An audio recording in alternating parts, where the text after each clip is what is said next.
Hello दोस्तों, आप सबका स्वागत है मेरे नए वीडियो में। दोस्तों, इस वीडियो में हम डिस्कशन करेंगे एक बहुत ही इंटरेस्टिंग टॉपिक के ऊपर, जो कि मेरा भी बहुत फेवरेट टॉपिक है।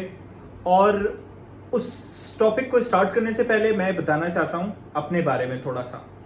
तो दोस्तों, मुझे अराउंड 13 इयर्स का एक्सपीरियंस है इस टॉपिक के ऊपर। तो मैं आपको ज़्यादा बेहतर तरीके से इन डेप्थ इसके बारे में बता सकता हूँ, क्योंकि ये यंगस्टर्स के लिए बहुत ही ज़्यादा यूज़फुल और बहुत ही ज़्यादा इंटरेस्टिंग टॉपिक होता है। तो दोस्तों, मैं आपको अपनी जर्नी के बारे में बताता हूँ। मैंने ये 2009 में स्टार्ट किया था। उसके बाद मैंने कंटिन्यूस इसके अंदर जॉब करी और इसके डिफरेंट फील्ड्स के अंदर भी एक्सपीरियंस लिया। तो दोस्तों, मैं बताना चाहता हूं कि ये कोर्स करने के बहुत सारे मीडियम्स हैं, ठीक है। तो ये आपके कॉलेज में भी हो सकता है, ये प्राइवेट इंस्टीट्यूशंस जैसे अरीना एनिमेशन वगैरह के अंदर भी होता है, और भी डिफरेंट इंस्टीट्यूट्स हैं। ये वीडियो पेड नहीं है किसी भी इंस्टीट्यूट के लिए। मैं कोई भी इंस्टीट्यूट रिकमेंड नहीं करता हूं, आपको फुल रिसर्च करनी पड़ेगी। बट मैं ये बता सकता हूं कि मैंने किससे किया है। दोस्तों, ये कोर्स मैंने अरीना एनिमेशन से किया था, न्यू दिल्ली से, जहां पर मुझे बहुत ही अच्छा एक्सपीरियंस मिला। उसके साथ साथ जो इस फील्ड के अंदर डिफरेंट मीडियम्स होते हैं, यानी कि जैसे काफ़ी सारे लोग कैरेक्टर एनिमेशंस में जाते हैं, काफ़ी सारे लोग एक्सटीरियर्स में जाते हैं, काफ़ी सारे लोग इंटीरियर्स में जाते हैं। बट मैंने जो फोर्टे अपने लिए चूज किया था वो इंटीरियर्स और एक्सटीरियर्स का था, क्योंकि मुझे बहुत ज़्यादा इंटरेस्ट था इंटीरियर्स और एक्सटीरियर्स में। तो दोस्तों, मेरी जर्नी स्टार्ट होती है 2009 से, और मैं आज की डेट में करंटली भी इसके ऊपर वर्कआउट करता हूं। तो दोस्तों, मैं आपको बताना चाहता हूं कि क्या बताना चाहता हूं एनिमेशन के बारे में, कि एनिमेशन किस तरीके से होता है, क्या स्टार्टिंग होती है, क्या चाहिए होता है, क्या टूल्स होते हैं। तो दोस्तों, मैं आपको बताना चाहता हूं कि आपको जब थोड़ा सा भी इंटरेस्ट लगे इस फील्ड के अंदर, तो आपको क्या करना चाहिए, ठीक है। और मेरे लिए जो मैं रिकमेंड करता हूँ यंगस्टर्स को या न्यू कमर्स को इस कोर्स को ज्वाइन करने से पहले, कि विदाउट इंटरेस्ट इस कोर्स को ना करें।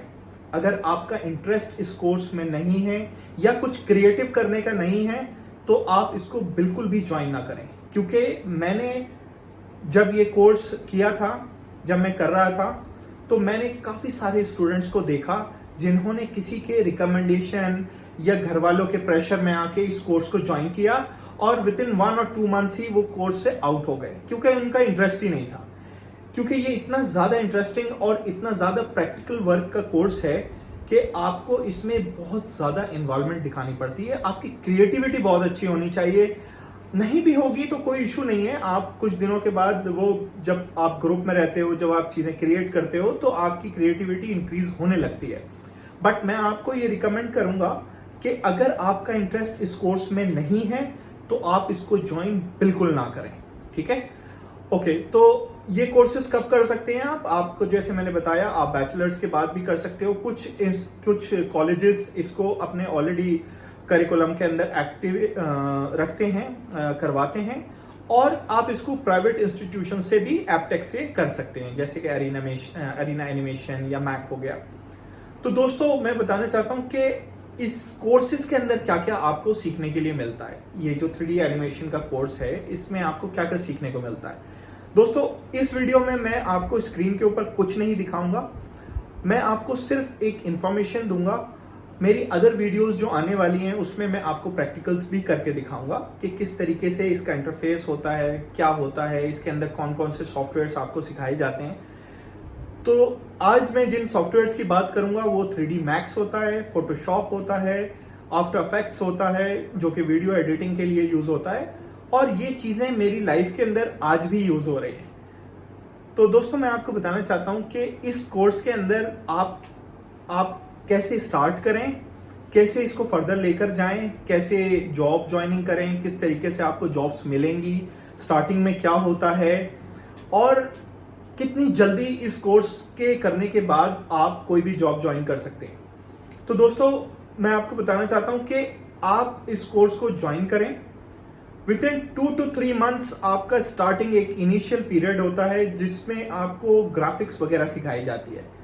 आप कह सकते हो कि फोटोशॉप काफ़ी अच्छे से सिखाया जाता है, बट प्रैक्टिकल करने के बाद ही आपको इसकी नॉलेज मिल पाएगी। तो आप जितना प्रैक्टिस करेंगे उतने ही इसके टूल्स आपको समझ में आएंगे और आप अपने आप को इम्प्रूव कर सकते हैं। जस्ट उसके बाद आपकी 3D Max की क्लासेस स्टार्ट होती हैं।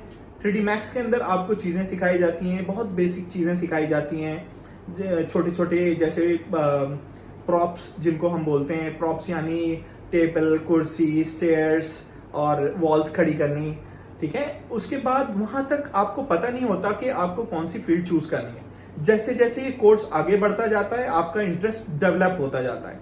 तो मेरा इंटरेस्ट था इंटीरियर्स एंड एक्सटीरियर्स में, तो उसके लिए मैंने क्या किया कि मैंने जितनी भी डिजाइनर बुक्स होती हैं जो आप किसी भी मॉल के अंदर जाएंगे वहां पर आप शोरूम्स में देखेंगे फर्नीचर वगैरह रखा हुआ अच्छे से उन्होंने सेटअप किया हुआ होता है, तो वो मुझे बड़ा फैसिनेट करता था, मुझे बहुत अच्छा लगता था लाइटिंग्स वगैरह देखना, कैसे वो फ्लोर के ऊपर लाइट्स आ रही हैं, कैसे प्रोडक्ट के ऊपर लाइटिंग आ रही है, तो वो मुझे बहुत अच्छा लगता था। तो मैंने अपने लिए इंटीरियर्स चूज किया और उसी हिसाब से मैं फिर 3D को आगे लेकर चलने लगा। मैं चीजें प्रॉप्स डिजाइन करने लगा, मैं वॉल्स बनाने लगा, मैंने छत बनाई। देन उसके अलावा मैं फिर इंटीरियर्स में अंदर लाइटिंग वगैरह सीखने लगा। दोस्तों इसके लिए आपकी विजुअलाइजेशन बहुत इंपॉर्टेंट है। मतलब आपको विजुअलाइज करना पड़ेगा कि एक सूरज की रोशनी बाहर से आपके रूम के अंदर कैसे आती है, किस तरीके से अंदर की लाइटिंग इंटीरियर्स को अफेक्ट करती हैं। सेम इसी तरीके से एक्सटीरियर्स के अंदर भी होता है कि आपको देखना पड़ेगा किस तरीके से सूरज की रोशनी आती है, या नाइट का सीन कैसे होता है, या स्ट्रीट लाइट्स कैसे जलती हैं, उनका फॉल, लाइट का फॉल फ्लोर के ऊपर कैसे पड़ता है। तो वो सब चीजें आपको बहुत अच्छी तरीके से अपनी डे टू डे लाइफ में ऑब्जर्व करनी पड़ेंगी। उसके बाद दोस्तों मैंने इनिशियली छोटा छोटा सा फ्रीलांस करना स्टार्ट किया, जिसमें मुझे बहुत अच्छा एक्सपीरियंस मिला। क्लाइंट्स के मुझे फीडबैक्स मिले। फीडबैक्स मिलने के बाद, क्योंकि वो फ्रीलांसिंग प्रोजेक्ट थे तो वो इतनी वैल्यू नहीं रखते हैं आपके एक्सपीरियंस में, बस आपको एक्सपीरियंस ये होता है कि आपको प्रैक्टिकल नॉलेज मिल जाती है उनसे, ना ही उसमें पैसे ज्यादा होते हैं। बट उसके साथ साथ क्योंकि मेरा इंटरेस्ट डेवलप हो रहा था तो मैंने और उसको ग्रो करने के लिए एक बहुत ही अच्छी कंपनी में ज्वाइन किया, जहां पर एज अ जूनियर पर्सन मुझे बहुत कुछ सीखने को मिला। मेरी टीम बहुत अच्छी मिली मुझे। वहां पर मैंने काफी ग्रो किया इंटीरियर्स में भी और एक्सटीरियर्स में भी। तो दोस्तों इसी तरीके से मैं काम करते करते करते फिर मैनेजर लेवल पर आ गया।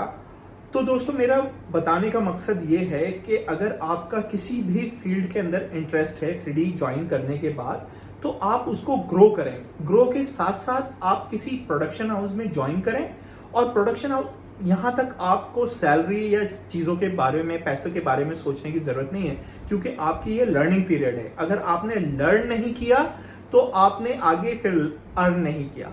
तो ये लर्निंग पीरियड में आप पैसों के बारे में ना सोचें, ज्यादा से ज्यादा लर्निंग लें। और ये प्रोसीजर बहुत लंबा नहीं होता है। जैसे ही आप कोर्सेज ज्वाइन करते हैं विद इन अ ईयर आप अर्निंग स्टार्ट कर देते हो एज अ फ्रीलांसर या किसी कंपनी में एज अ जूनियर आर्टिस्ट। तो मेरा कहने का मकसद ये है कि जितनी जल्दी आप लर्न करोगे, अगर कोर्स ज्वाइन करने के बाद आपने 2-3 महीने 4 महीने के बाद भी लर्न कर लिया, तो आप अपनी अर्निंग स्टार्ट कर सकते हैं। क्योंकि ये मेरा पर्सनल एक्सपीरियंस है, उसी हिसाब से मैं आपको गाइड कर रहा हूं। तो दोस्तों इसी हिसाब से फिर जूनियर आर्टिस्ट से सीनियर आर्टिस्ट, सीनियर आर्टिस्ट से फिर assistant digital manager, then digital manager. तो इस तरीके से आपकी लाइफ के अंदर आपका कैरियर का ग्राफ इंक्रीज होता चला जाता है। तो दोस्तों इसके बाद आपके लिए और भी फील्ड्स ओपन हो जाती हैं, जैसे कि आप क्योंकि 3D एनिमेशन जो कोर्स होता है ओवरऑल, इसके अंदर आपको वीडियो एडिटिंग और आपको ग्राफिक्स और एनिमेशंस, कैरेक्टर एनिमेशंस, बहुत सारी चीजें सिखाई जाती हैं। तो आप अदर चीजों में भी अपना हाथ आजमा सकते हैं, जैसे वीडियो एडिटिंग के लिए बहुत सारे सॉफ्टवेयर्स हैं, जैसे आफ्टर इफेक्ट है और भी डिफरेंट सॉफ्टवेयर्स हैं। तो वो आप लर्न करते हैं इस कोर्स को करने के वक्त, और इमीडिएटली कुछ टाइम के बाद जैसे ही आपको लगता है कि आप अच्छे से इसको होल्ड कर पा रहे हैं, आप अपनी अर्निंग भी स्टार्ट कर सकते हैं। इसके साथ आप अपना फ्रीलांसिंग बिजनेस भी स्टार्ट कर सकते हैं। तो दोस्तों इस कोर्स से रिलेटेड और कोई क्वेरी आपकी होगी तो आप प्लीज मुझे कमेंट बॉक्स में बताएं। मैं इसमें काफ़ी एक्सपर्ट हूँ, मैं आपकी काफ़ी ज़्यादा हेल्प इसमें कर सकता हूँ, कोर्सेज ज्वाइन करने में, कोर्सेज सेलेक्ट करने में, शॉर्ट कोर्सेज सेलेक्ट करने में, करियर को आगे किस तरीके से लेके जाएं, मैं इसमें आपकी हेल्प कर सकता हूँ। तो दोस्तों, होप आपको ये वीडियो पसंद आई होगी। आप please like, share and subscribe ज़रूर करें।